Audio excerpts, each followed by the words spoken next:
Hello aspirants, quick quest UPSC में आपका स्वागत है।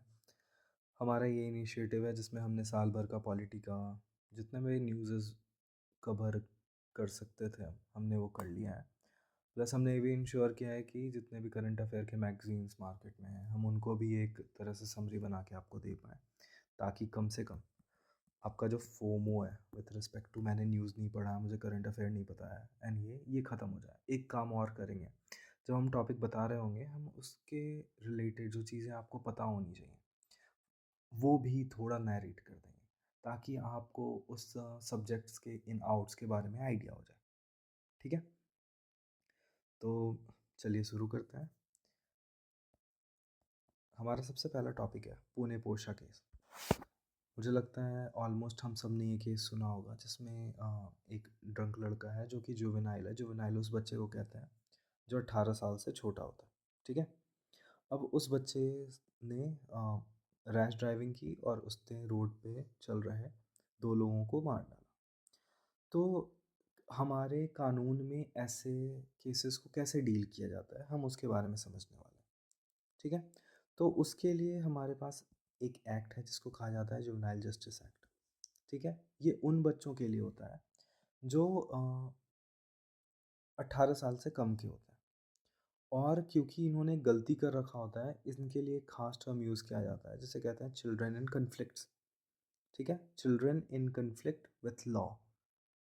ठीक है, फर्दर आपको ये पता होना चाहिए कि ये बच्चे जो हैं इनको हमें सज़ा नहीं देनी है, हमें कोशिश करना है कि ये सुधर जाए। तो ये एक्ट का मेन एम यही है। ठीक है, फर्दर बाद में इसमें वो हुए हैं, अमेंडमेंट्स हुए हैं जब निर्भया वाला केस हुआ, बट उस पे अभी हम होल्ड करेंगे और हम आएंगे जुवेनाइल जस्टिस एक्ट पे। ठीक है, अब जुवेनाइल जस्टिस एक्ट ना दो चीज़ पे डील करता है। वो दो चीज़ें क्या हैं? पहला तो children in conflict with law, और दूसरा adoption, that is children who require protection and care. क्या डील करता है? Children in conflict. एंड क्या डील करता है? Children who require protection and care. हम पहले, क्योंकि ये हमारा केस पोर्शे केस है, रैश ड्राइविंग का केस है भाई, जुवेनाइल, तो हम पहले बात करते हैं कि ये लॉ कैसे उसको देखता है। तो इसकी सबसे इम्पॉर्टेंट फीचर है जुवेनाइल जस्टिस बोर्ड, जो हर स्टेट गवर्नमेंट को हर डिस्ट्रिक्ट में इस्टेब्लिश करनी है। तो आप ये सबसे पहले याद रखें। अब एक बच्चा है, ठीक है, उस बच्चे को पुलिस ने अरेस्ट किया और जुडिशियल मैजिस्ट्रेट के सामने प्रेजेंट किया। अब जुडिशियल मैजिस्ट्रेट या इस बच्चे का रिप्रेजेंटेटिव, अगर ये 18 से कम साल का है, तो एक जुडिशियल मैजिस्ट्रेट के सामने एक अपना रिप्रेजेंट रखेंगे कि ये बच्चा 18 साल का है, या जुडिशियल मैजिस्ट्रेट को खुद भी लग जाए कि ये 18 साल के कम का है, तो वो इस केस को क्या करेगा? जुवेनाइल जस्टिस बोर्ड के पास रिकमेंड कर देगा। अब जुवेनाइल जस्टिस बोर्ड जो होगा, इसमें एक जुडिशियल मैजिस्ट्रेट होते हैं, कुछ बच्चों से रिलेटेड लोग होते हैं, सोशल सर्विसेज वाले लोग होते हैं। वो ये डिसाइड करेंगे कि इस बच्चे का उम्र कम है कि नहीं है। मतलब ये वो इस चीज़ को इस्टेब्लिश करेंगे क्या ये 18 साल से नीचे का है कि नहीं। ठीक है, सबसे पहली चीज़। दूसरा, फिर वो इस्टेब्लिश करेंगे कि इसको क्या पनिशमेंट देना चाहिए या क्या रिफॉर्मेटिव मेजर लेना चाहिए। आपके पास एक चीज़ यहाँ पे कैच आया होगा, पनिशमेंट कौन दे रहा है? जुवेनाइल जस्टिस बोर्ड दे रहा है। तो आप इस चीज़ को समझेंगे यहाँ पे। ठीक है, जो जुडिशियल मैजिस्ट्रेट के सामने इसको प्रेजेंट किया गया था सेशन कोर्ट में, वो यहाँ पे इन्वॉल्व फिलहाल नहीं है। ठीक है, अब निर्भया का जब केस हुआ ना, तो उसमें एक कन्विक्ट था जो 18 साल से कम का था, 2-3 महीने। बट क्योंकि वो 18 साल से कम का था, और उस समय जब ये केस हुआ था अराउंड 2013 और 11-12 में, तो हमारे पास जो प्रोविज़न थे वो ऐसे नहीं थे कि अगर कोई किसी बच्चे ने या किसी ऐसे आदमी ने जो 18 का होने वाला है, अगर उसने जघन्य अपराध, हीनियस क्राइम किया है, तो उसको हम कैसे डील करेंगे। ठीक है, तो फर्दर 2015 में अमेंडमेंट लेके आया गया जिसमें heinous offences, serious offences and petty offences को डिफाइन किया गया। ठीक है, जो माइनर 16 से 18 साल का होगा, अगर उसने कोई ऐसा काम किया है जो कि पनिशेबल है for more than 7 year in any existing law, तो उसको कैसे ट्रीट किया जाएगा? एडल्ट की तरह ट्रीट किया जाएगा। समझ गए आप? और फिर इसने वेरियस कैटेगरीज बना रखी है। तो हमारा अभी फोकस था हीनियस क्राइम पे, ठीक है? अब पुणे पोशा केस में एक और ख़ास चीज़ थी, वॉज द गाय ड्रंक, इसको इस्टेब्लिश करना।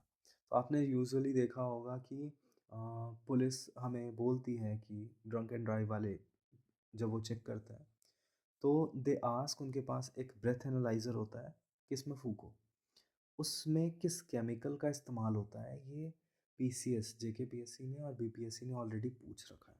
और वो क्या है? Potassium dichromate sulphuric acid. आप ये बिल्कुल ध्यान में रखोगे, ठीक है? अब हमने children in conflict with law समझ लिया। अब हम आते हैं children who need care and protection. तो जुवेनाइल जस्टिस एक्ट के अंदर ही एक बॉडी है जिसको कहा जाता है कारा।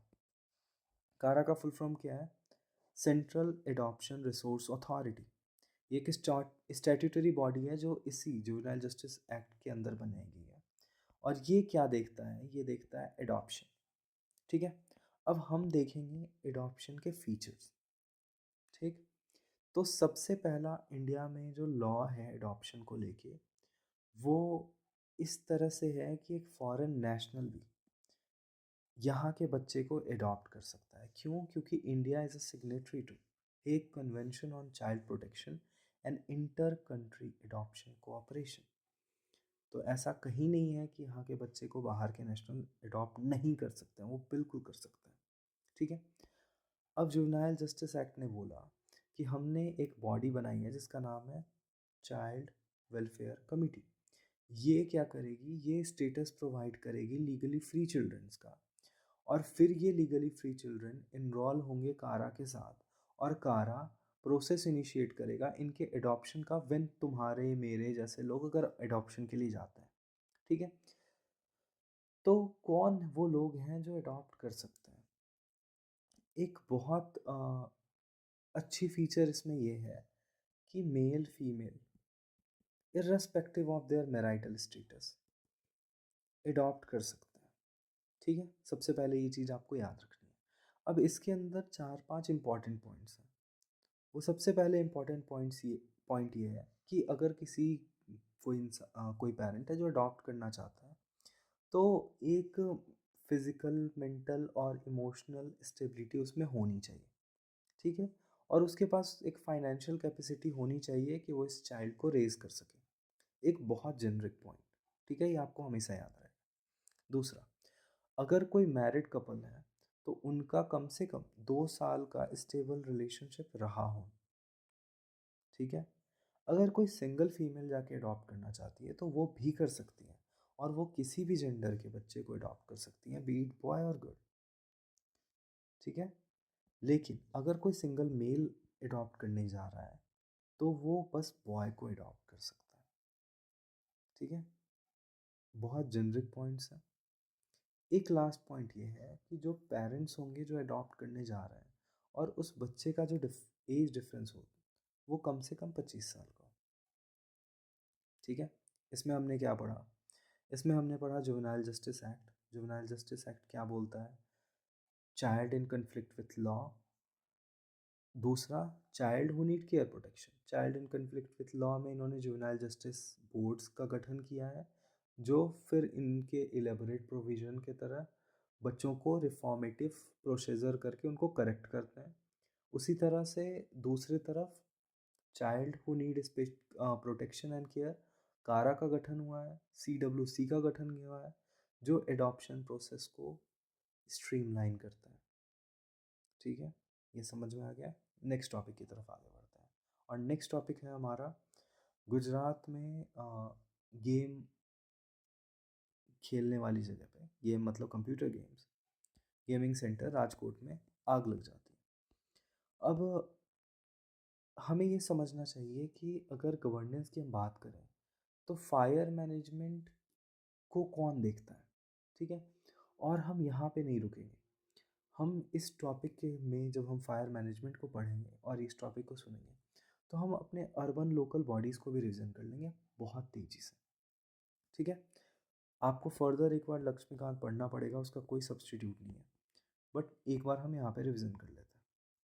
तो अगर आप फायर रेगुलेशन की बात करें ना, तो वो हमारे स्टेट सब्जेक्ट का पार्ट आता है। और स्टेट सब्जेक्ट में भी फर्दर हमारे पास 12th शेड्यूल है। 12th शेड्यूल किस चीज़ से डील करता है? म्यूनिसपैलिटी से डील करता है, ठीक है?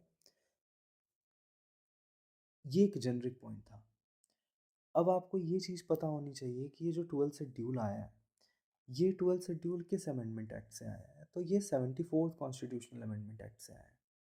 अब 74th कॉन्स्टिट्यूशनल अमेंडमेंट एक्ट जब आया तो हमारे कौन प्राइम मिनिस्टर थे? पीवी नरसिम्हा राव, ठीक है?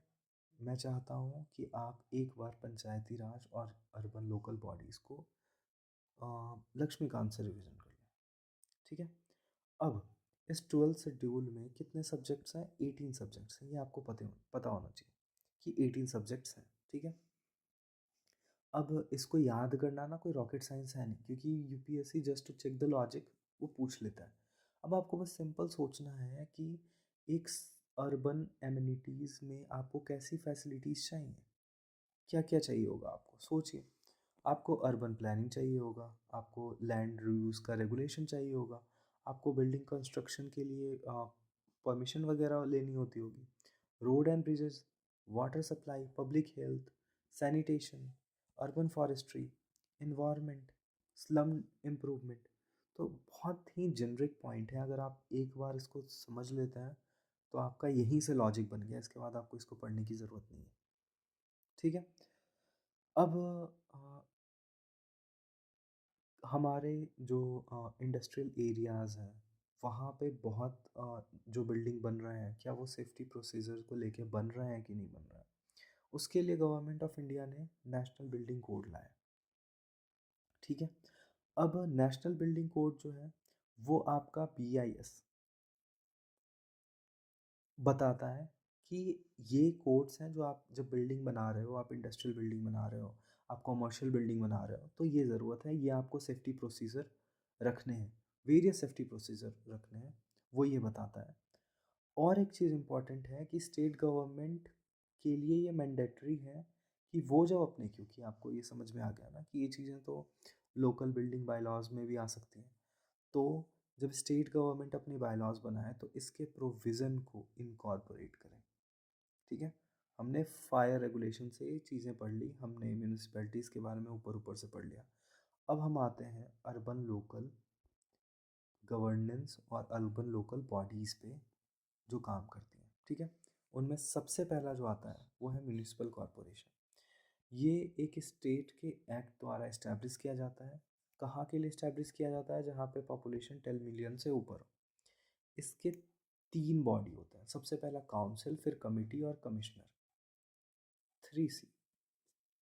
Council, committee, commissioner. काउंसिल का हेड होता है मेयर, और ये मेयर एक सेरेमोनियल हेड होता है, ठीक है? ये आपको याद रखना है। ये मेयर फिर कुछ कमिटीज़, स्टैंडिंग कमिटीज़ वगैरह को हेड करता है, जहाँ पे लेजिस्लेशन, पॉलिसी मेकिंग वगैरह ये बातचीत करता है, ठीक है? एडवाइजरी रोल की तरह। लेकिन मेन कमान किसके हाथ में होता है? म्यूनिसिपल कॉर्प कमिश्नर के हाथ में, और ये यूजुअली आईएएस होता है, ठीक है? दूसरा आ जाइए, अब अगर 10 मिलियन से कम पॉपुलेशन है उसका क्या? तो वहाँ पे होते हैं म्यूनिसिपल काउंसिल। और इस काउंसिल, ये सेम चीज़ वापस से 3 से रिपीट होगी, यहाँ पे काउंसिल, कमेटी और सीईओ। इस काउंसिल का जो हेड होता है ना, उसका नोमेनक्लेचर चेंज है, चेयरमैन कहते हैं उसको। ये सेम चेयरमैन फिर एक कमेटी को हेड करेगा, और decision making power, executive power किसके पास है? सीईओ के पास है। अब आते हैं कुछ ऐसी बॉडीज़ जो एग्ज़ामों में पूछे जा सकते हैं, ठीक है? तो कुछ जगह ऐसी होती हैं जो फास्ट डेवलपिंग है, लेकिन वो ऐसा ज़रूरी नहीं है कि उनमें सारी क्राइटेरिया कवर हो जाए जो म्यूनिसिपैलिटीज़ में होनी चाहिए। इसको कहा गया है नोटिफाइड एरिया कमेटी, ठीक है? क्या कहा गया है इसको? Notified area committee. अब नाम से ही समझ में आ रहा है नोटिफाइड एरिया मतलब क्या है। इसको थ्रू लेजिस नोटिफिकेशन लाया गया। And notification is not statute. Notification किसी भी तरह से इसको स्टैट्यूटरी पावर वो आप बॉडी की तरह नहीं देखती है, ठीक है? तो इसके जो मेंबर भी होते हैं ना, वो इंटायरली नॉमिनेटेड होता है, ठीक है? इलेक्शन का यहाँ कोई बातचीत नहीं होता है। तो ये हो गया आपका नोटिफाइड एरिया कमिटी। फिर एक चीज़ होता है टाउनशिप, आपने बहुत सुना होगा। टाउनशिप क्या होता है?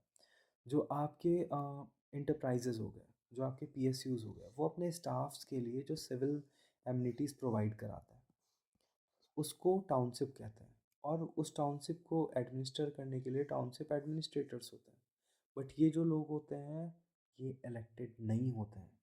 लॉजिक भी है ना, वो क्यों इलेक्टेड होंगे? इंडस्ट्रीज़ और इंटरप्राइजेज़ ने उनको इस्टेब्लिश किया है, तो वो अपने हिसाब से चीज़ों को देखना चाहेंगे। ठीक है?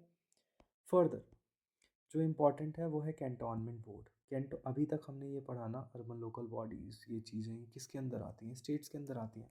आपको ये चीज़ याद रखनी है, जो कैंटोनमेंट बोर्ड है वो किसके अंदर आता है? मिनिस्ट्री ऑफ डिफेंस के अंदर आता है।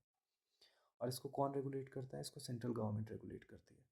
और इसमें जो मेंबर होते हैं ये बोथ होते हैं, इलेक्टेड भी होते हैं और नॉमिनेटेड भी होते हैं। और इसका जो एक्स ऑफिशियो प्रेसिडेंट होता है, वो वहाँ का मिलिट्री ऑफिसर कमांडिंग स्टेशन होता है। ठीक है? अब दो इम्पॉर्टेंट बट नॉट आस्क्ड, आप जिसको कह सकते हैं, उसमें से सबसे पहला है पोर्ट ट्रस्ट। पोर्ट ट्रस्ट क्या है कि जैसे कहीं पे पोर्ट है, उसके अराउंड अर्बन एमिनिटीज़ डेवलप हुई है, उनको रेगुलेट करने के लिए एक बॉडी, वो किससे बनती है? Act of parliament. ठीक है? और इसका जो चेयरमैन होगा वो official of government of India ही होगा, ऑब्वियसली ना। क्योंकि ऐसे पोर्ट्स वगैरह कौन हैंडल करते हैं? Government of India he handle करेगी। ठीक है? तो एक लॉजिक भी है इसमें। उसके बाद आ जाइए स्पेशल पर्पस एजेंसी। अब ये स्पेशल पर्पस एजेंसी समझने वाली चीज़ है। अब समझिएगा एक चीज़ को, कि ये जो स्पेशल पर्पस, नाम से ही पता चल रहा है कि किसी पर्पस से लाई गई है। इसका मतलब ये है कि it is not based on area, it is based on function. For example Delhi metro corporation. ठीक है? ये क्यों लाई गई है? ट्रांसपोर्ट के लिए लाई गई है। तो अर्बन गवर्नेंस में जो ट्रांसपोर्ट, जो मेट्रो ट्रांसपोर्ट है, वो कौन देख रहा है? दिल्ली मेट्रो देख रहा है। ये हो गया special purpose agency, special purpose vehicle. ठीक है? तो ये डिपार्टमेंट के तौर पे भी इस्टेब्लिश हो सकता है, स्टैट्यूटरी बॉडी के तौर पे भी इस्टेब्लिश हो सकता है। इसके अदर एग्जांपल और क्या हो सकते हैं? हाउसिंग बोर्ड हो गया, इलेक्ट्रिक बोर्ड हो गया। ठीक है? स्पेशल पर्पस एजेंसी समझ में आ गया कि ये एरिया के बेस पे नहीं होता है, ये फंक्शन के बेस पे होता है। नाम से लॉजिक डिराइव करना है। ठीक है? रट्टा नहीं मारनी है। तो हमारा अर्बन लोकल बॉडीज़ ओवरऑल का समझ लिया हमने। मैं एक दो फैक्ट्स और आपको बता देता हूँ कि सबसे पहले जो हमारे पास म्यूनिसिपैलिटीज़ इस्टेब्लिश की गई थी ना, वो सबसे पहले अंग्रेज़ों ने की थी। और कहाँ की थी? मद्रास में। ये फैक्ट भूलना नहीं है, ये फैक्ट याद रखना है। ठीक है? और एक बार लक्ष्मीकांत दोबारा रिविजन कर लेना। ठीक है? नेक्स्ट टॉपिक पे मूव ऑन करते हैं। इलेक्शन ऑफ अरेस्टेड कैंडिडेट, क्या बात है। इसमें क्या है कि यूपीएससी ने वैसे एक ऑलरेडी क्वेश्चन पूछ रखा है कि राइट टू वोट को आप किस तरह से देखते हो। तो आपको ये पता होना चाहिए राइट टू वोट का मेंशन कहाँ पे है? 326 आर्टिकल में, जो वहाँ पे रखी है, इसको पता होना चाहिए आपको। रात के अंधेरे में कोई पूछे कि राइट टू वोट किस आर्टिकल से मिलती है? 326। ठीक है? बट क्या ये फंडामेंटल राइट है? नहीं, ये फंडामेंटल राइट नहीं है। ये एक तरह का कॉन्स्टिट्यूशनल राइट है। और एक तरह का जो कि कॉन्स्टिट्यूशनल राइट है, जो कि is subject to statutory limitations. इसका मतलब ये है कि रोपा, रिप्रेजेंटेशन ऑफ पीपल्स एक्ट 1951, ये क्या बोलता है कि अगर कोई इंसान कोई जेल में बंद है, तो उसको राइट टू वोट रेस्ट्रिक्ट किया जा सकता है। समझ गए? अब हम ये न्यूज़ क्यों पढ़ रहे हैं? हम ये न्यूज़ इसलिए पढ़ रहे हैं क्योंकि अमृतपाल सिंह, जिन पे लगा हुआ है आपका एनएसए, और वो अभी डिटेंशन में है और अरेस्ट किए जा चुके हैं। फर्दर शेख अब्दुल राशिद, जिनको इंजीनियर राशिद भी कहा जाता है, उन पे एनआईए और यूपा के टेरर फंडिंग का आरोप लगा हुआ है। उन्होंने 18th लोकसभा, सर याद रखिएगा, ये जो इलेक्शन हुआ है इस बार वो 18th लोकसभा का हुआ है, ठीक है। मैं कंटेस्ट किया एंड दे वोन। तो द क्वेश्चन इज कि I can not vote when I am in jail, but I can contest an election when I am in jail. Yes you can, you can until you are convicted, because you are in jail doesn't mean you have been convicted. You are charged and you are in trial phase, ठीक है, और आपको bell नहीं मिली। तो जब तक आप convict नहीं होते हो you can participate even through the jail, ये ध्यान रखना है। रोपा में ही सेक्शन 8 था जो प्रोहिबिट करता है, सेक्शन 8 है जो प्रोहिबिट करता है एक्यूज को कि अगर आप वो कन्विक्ट हो गए तो आप कंटेस्ट नहीं कर सकते हो। फर्दर अगर कोई एमपी जो कन्विक्ट है और उसको 2 साल और उससे ज़्यादा की सज़ा है तो भी वो डिस्क्वालीफाई हो जाएगा, और ये डिस्क्वालिफिकेशन 6 सालों तक चलता है। इसी वजह से लालू जी इलेक्शन नहीं लड़ पाए, ठीक है। पहले इसमें ग्लिच था, पता है कहानी क्या है, इसमें ग्लिच था कि उन्होंने ये लिख रखा था कि आप फिर फर्दर 3 मंथ का ग्रेस आपको मिल जाएगा अगर आप अपील कर दोगे तो, ठीक है।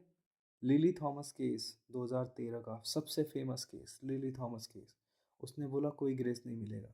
The moment you are convicted उसी मोमेंट से आप डिस्क्वालीफाइड हो, ठीक है। इससे हमें क्या समझ में आया है, ना ही राइट टू वोट, ना ही राइट टू कॉन्टेस्ट इलेक्शन, ये दोनों में से कोई भी फंडामेंटल राइट नहीं है, statutory right, and they are subject to what, statutory limitations, ठीक है। आगे बढ़ते हैं। Okay, change in postal ballot counting rules. अब हुआ ये कि इलेक्शन कमीशन यूजुअली क्या करती थी ना, पहले ईवीएम को काउंट करती थी, उसके बाद पोस्टल बैलेट्स को काउंट करती थी। अब आपके दिमाग में ये आना चाहिए भाई पोस्टल बैलेट्स क्या होता है। पोस्टल बैलेट्स ये होता है कि वो लोग जो जो जहाँ पे उनकी कॉन्स्टिट्यूंसी है वहाँ पे नहीं है तो वोट कैसे देंगे वो, फिर ईवीएम तो उनके पास जाएगा नहीं। तो उनके लिए एक प्रोविज़न था कि जो सर्विस वोटर्स होंगे, ठीक है, क्लासिफाइड सर्विस वोटर्स, और ये कौन होते हैं ये classified service voters, arm forces में काम करने वाले लोग, वो लोग जिन पे आर्म्स एक्ट अप्लाई होता है, वो लोग जो ओवरसीज़ पोस्टेड हैं, एम्बेसीज में पोस्टेड हैं, और उनकी वाइफ्स, ठीक है, उनको कहा गया क्लासिफाइड सर्विस वोटर्स। आप कैसे वोट कर दो, पोस्टल बैलेट के थ्रू वोट कर दो, ठीक है। अब एक चीज़ और लाया गया इलेक्शन कमीशन ने, ये देखते हुए कि ये जो बूढ़े बुजुर्ग हैं जो बाहर आके वोट नहीं दे सकते हैं उनको, और पीपल विद डिसेबिलिटीज़ उनको इंसेंटिव देने के लिए उन्होंने क्या किया है कि हम पोस्टल वोटिंग की प्रोविज़न को 85 तक लेके चले जाएंगे, ठीक है, 85+ तक लेके चले जाएंगे। और ये इसी साल हुआ है और ये बीपीएससी में ऑलरेडी आ चुका है, तो ध्यान रखना इस चीज़ को। अब पोस्टल बैलेट काम कैसे करता है, you have not been able to visualise क्या है पोस्टल बैलेट, मुझे कहानी सुना दिया, मुझे समझ नहीं आया। अब समझो, तुम जब कलेक्टर बन जाओगे तो जब तुम्हारे यहाँ इलेक्शन होगा तो तुमको रिटर्निंग ऑफिसर बनाया जाएगा। तुम्हारे पास एक लिस्ट होगी जिसमें तुमको पता होगा कि किन किन लोगों ने पोस्टल बैलेट के लिए अप्लाई कर रखा है इस कॉन्स्टिट्यूंसी में, उनके सारे काम कहाँ काम करते हैं वो सब तुम्हारे पास होंगे, ठीक है। तुम क्या करोगे, और उनके ऑफिस इंचार्ज जो भी वहाँ होंगे उनको थ्रू वेब वगैरह एक पासवर्ड वगैरह ये सब चीज़ भेज दोगे कि, और वो फिर तुमको देंगे कि भाई ये फिल कर लो इस फॉर्म को, अपने जो भी तुम्हारे कैंडिडेट है उसको चूज़ कर लो, उसके बाद उसको प्रिंट वगैरह करो, उसको कवर करो, उसको लिफाफे में डालो, उसको सील करो और दोबारा कहाँ भेज दो, उसे रिटर्निंग ऑफिसर के पास। जब इलेक्शन काउंटिंग होगी वो उसमें वो काउंट हो जाएगा। कोई इशू, समझ में आ गया पोस्टल बैलेट क्या होता है। बस सिंपल याद रखना है सर्विस वोटर्स क्या होता है, सर्विस वोटर का कंसेप्ट, और इस बार एज बढ़ा दिया गया, ठीक है। आगे बढ़ते हैं फर्दर। नोटा, नोटा यार बड़े न्यूज़ में था इस बार। इंदौर में ये हुआ कि 2 लाख नोटा आ गया यार, बट इससे फ़ायदा क्या हुआ और नोटा क्यों आया। तो 2013 का पीयूसीएल का केस है, people's union of civil liberties, people union of civil liberties, people union of what, civil liberties.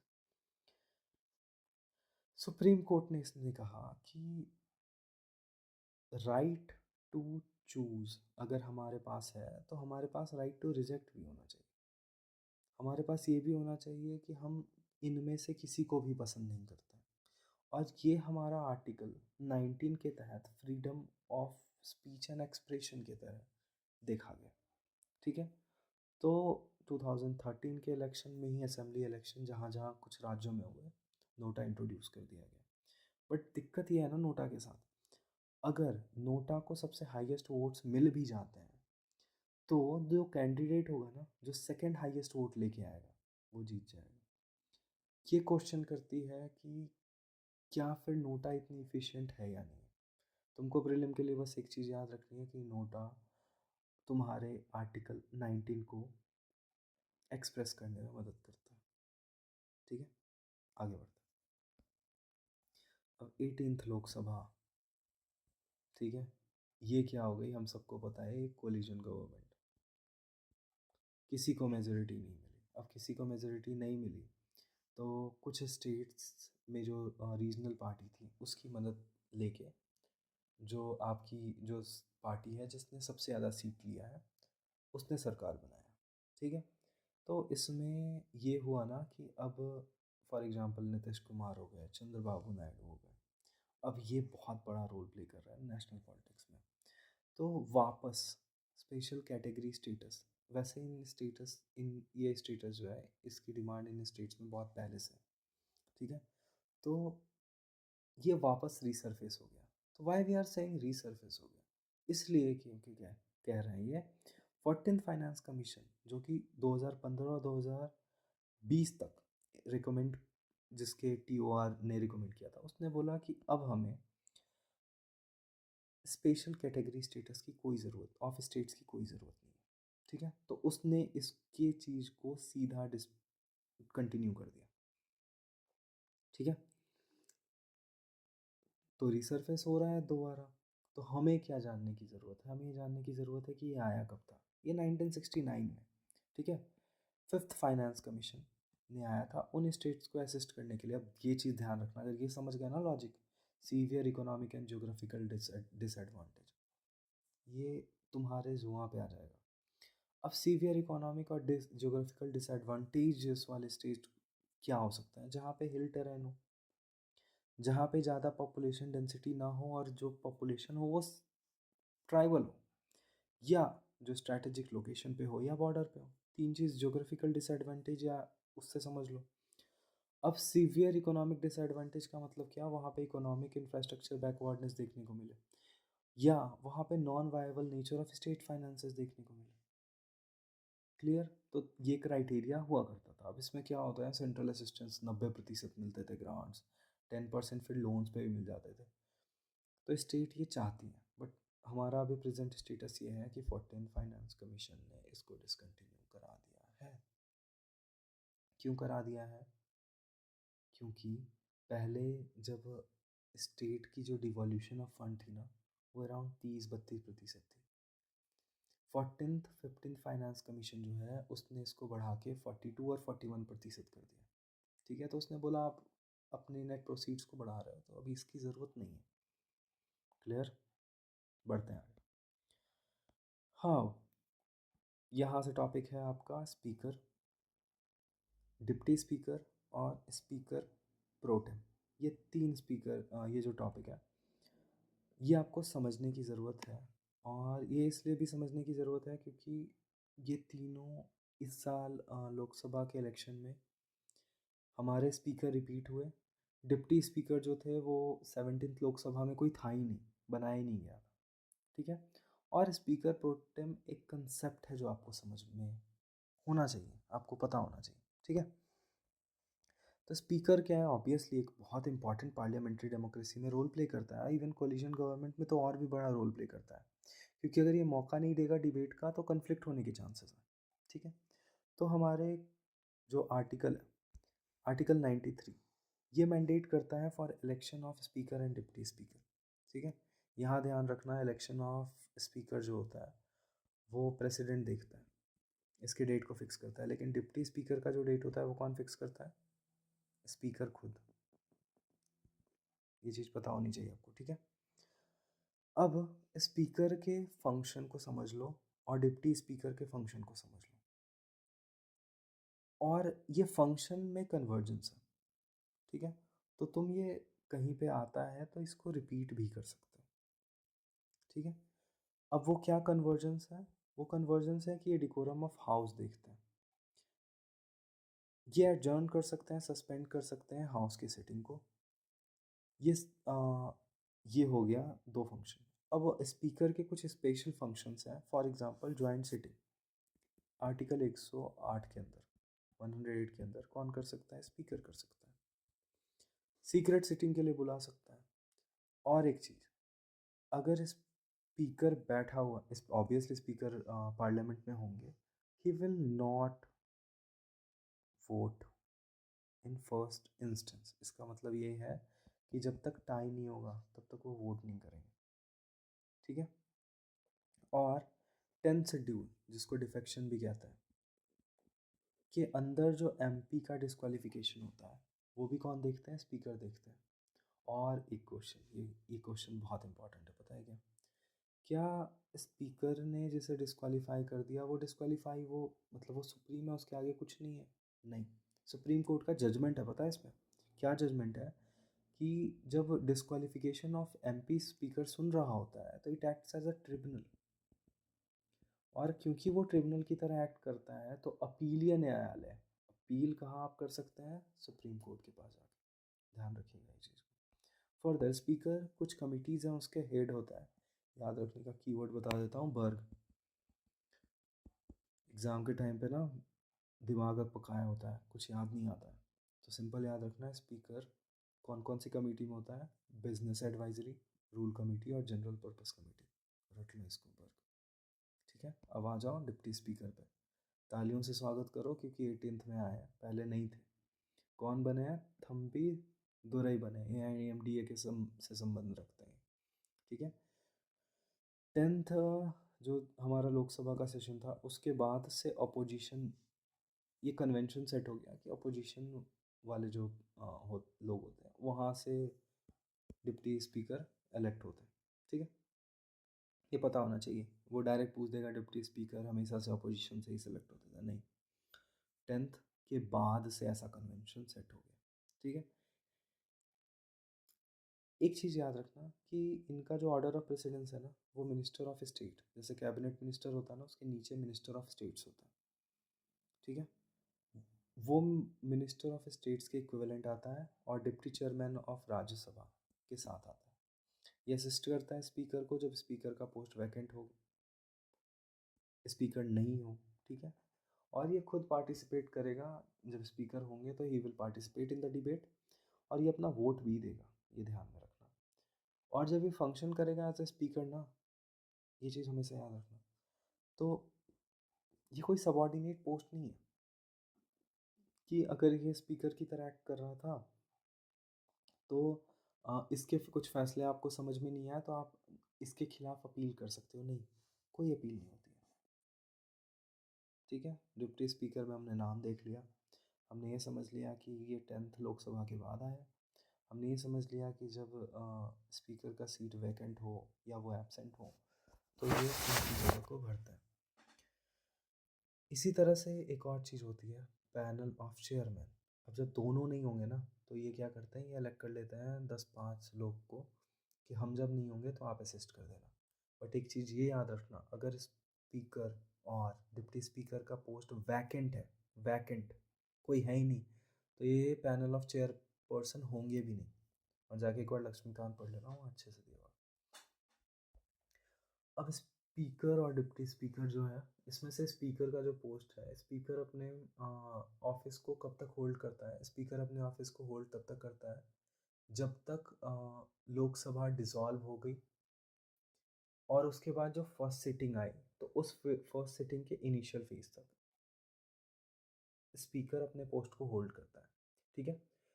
उसके बाद प्रेसिडेंट क्या करेंगे, उनको बोलेंगे कि ठीक है आप जाइए, और प्रेसिडेंट एक स्पीकर प्रोटेम चुनेगा। ये स्पीकर प्रोटेम क्या करेगा, मिनिस्टर सॉरी, जो नए इलेक्टेड मेंबर्स हैं लोकसभा के उनको वोट दिलाएगा, ताकि ये सब मिलके सिंपल मेजोरिटी से, ध्यान रखना ये चीज़, सिंपल मेजोरिटी से किसको चुन सकें, स्पीकर को चुन सकें। ठीक है। और ये जो इंसान है इसको क्या कहा गया है, स्पीकर प्रोटेम कहा गया। इस बार स्पीकर प्रोटेम कौन थे, बी मेहताब थे। एक चीज़ ध्यान रखना, कॉन्स्टिट्यूशन में स्पीकर प्रोटेम के बारे में मेंशन नहीं है।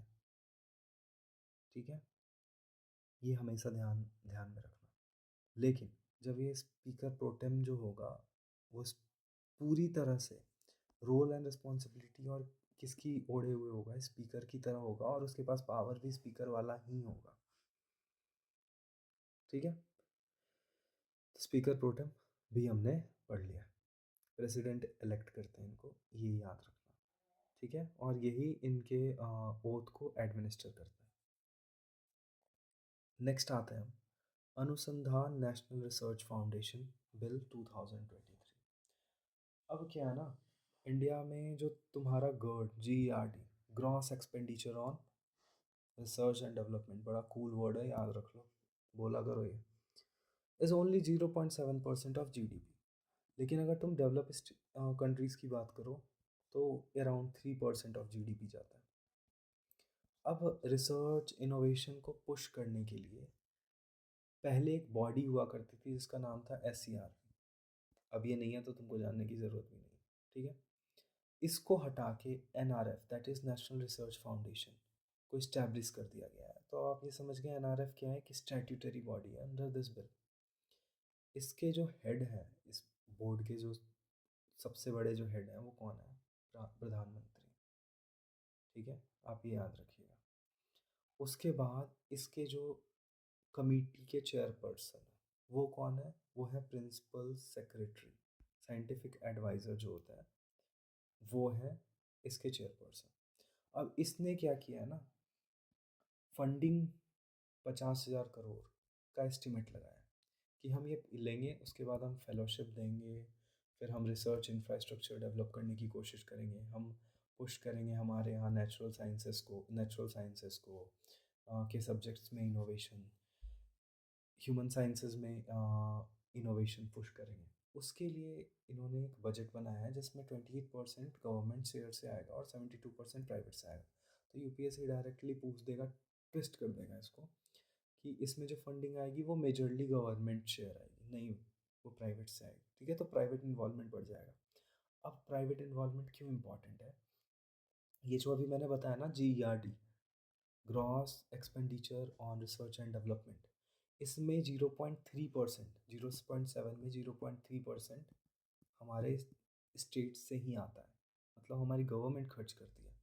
And this is equivalent to various developing state, although they are spending 3% of their GDP, but उनका भी 0.3%, 0.4% ही गवर्नमेंट स्पेंड कर रही है।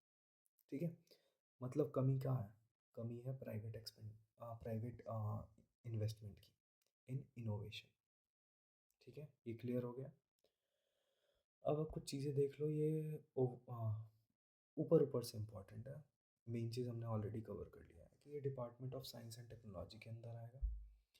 इसमें दो इम्पॉर्टेंट ये स्कीम चला रहे हैं, पेयर और महा। पेयर क्या है, partnership for accelerated innovation in research, and महा क्या है, हाइयर इम्पैक्ट एरियाज।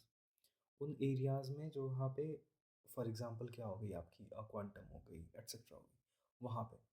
तो ये एक तरह से स्ट्रैटेजिक रिसर्च डायरेक्शन देने की कोशिश कर रहा है रिसर्च इनोवेशन को, और एक तरह से नई एनर्जी फूकने की कोशिश कर रहा है। क्लियर, आगे बढ़ते हैं।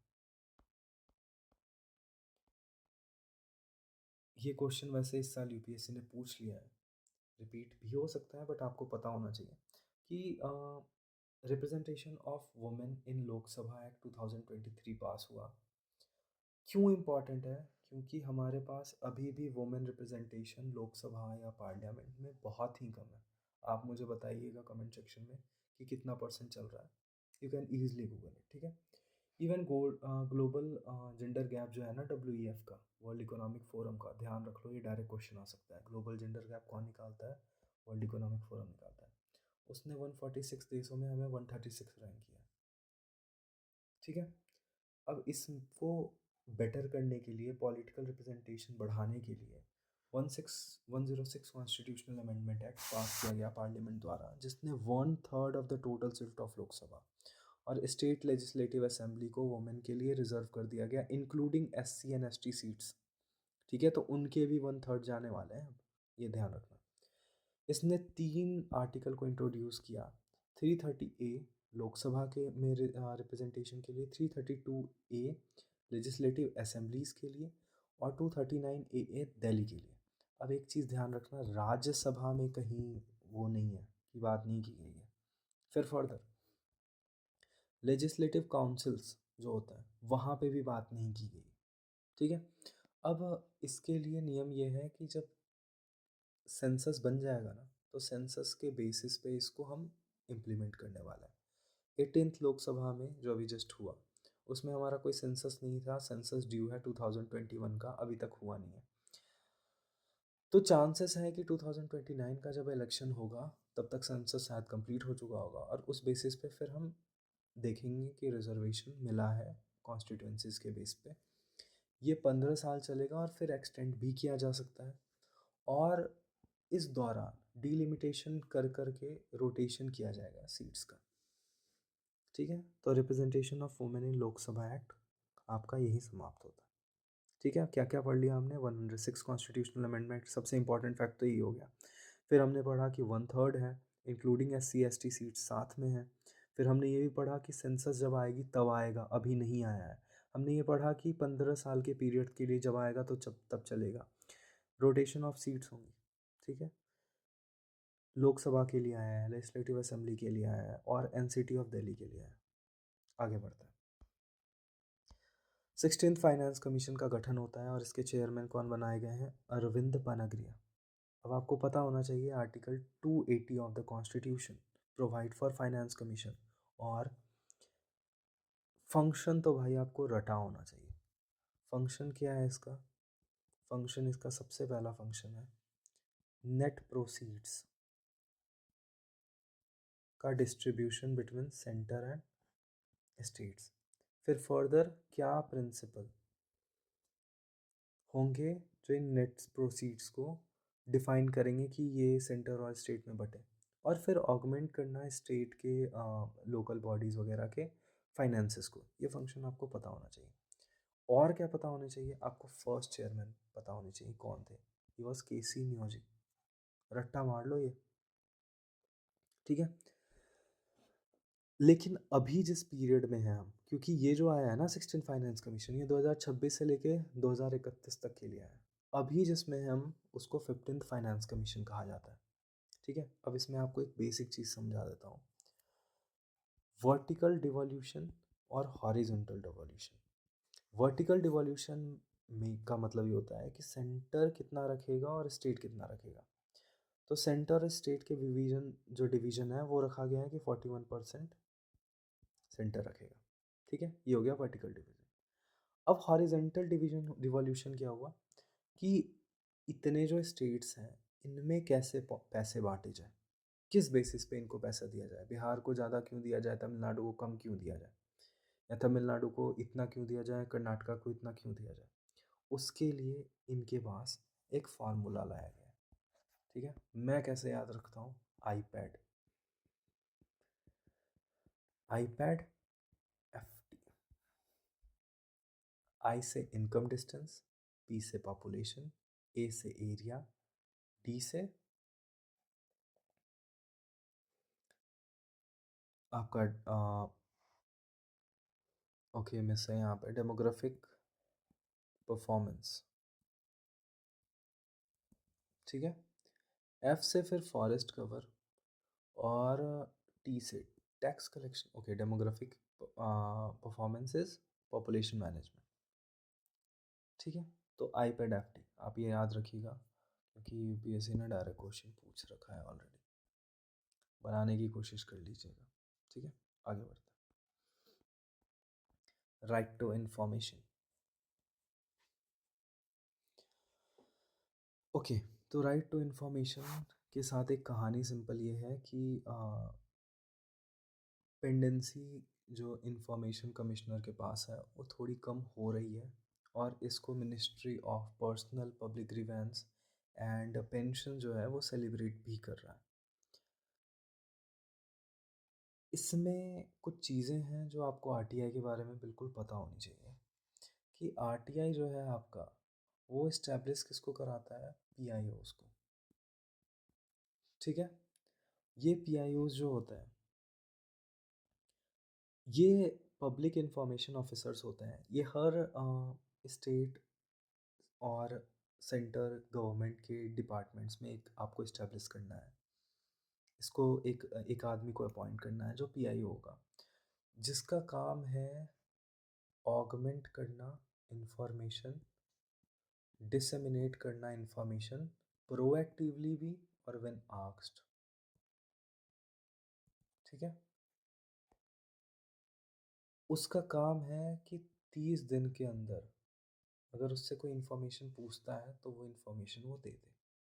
अब नेक्स्ट क्वेश्चन होगा आपका कि अगर नहीं दिया फिर क्या करेंगे? नहीं दिया तो आपका फर्स्ट अपील कहाँ जाएगा? उसके सीनियर ऑफिसर के पास, और उसके पास 30 दिन का टाइम है कि वो इसको देख ले। ठीक है? अगर उससे भी सॉल्व नहीं हुआ तो आप कहाँ पे जाएंगे? स्टेट इंफॉर्मेशन कमिश्नर या सेंट्रल इंफॉर्मेशन कमिश्नर। अगर सेंटर के ऑफिस का काम हो, फॉर एग्जांपल अगर यूपीएससी से इंफॉर्मेशन लेना था, वहाँ से नहीं मिला, तो you will go to central information commissioner के पास।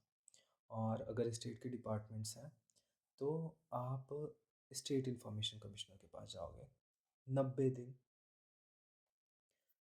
के भीतर, फर्स्ट अपील डिसीजन के। ये ध्यान में रखना है। ठीक है? और इसको 30 दिन के अंदर आपको वो सॉल्व करने की कोशिश करेंगे, एक्सपेंडेबल टू 45 डेज।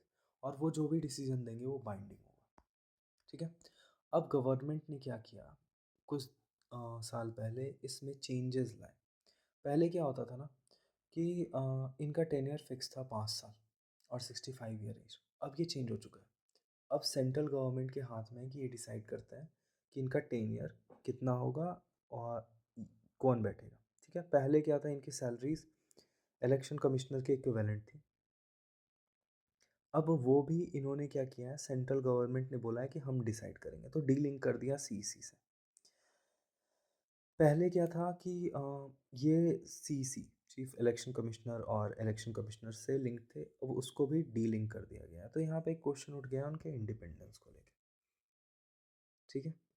तो हमारे पार्ट 1, पॉलिटी पार्ट 1 को हमने कवर कर लिया है यहाँ पे। हम पॉलिटी पार्ट 2 में फर्दर जो बाकी बचे हुए पोर्शन है उसको कवर कर लेंगे। इतने देर बने रहने के लिए शुक्रिया।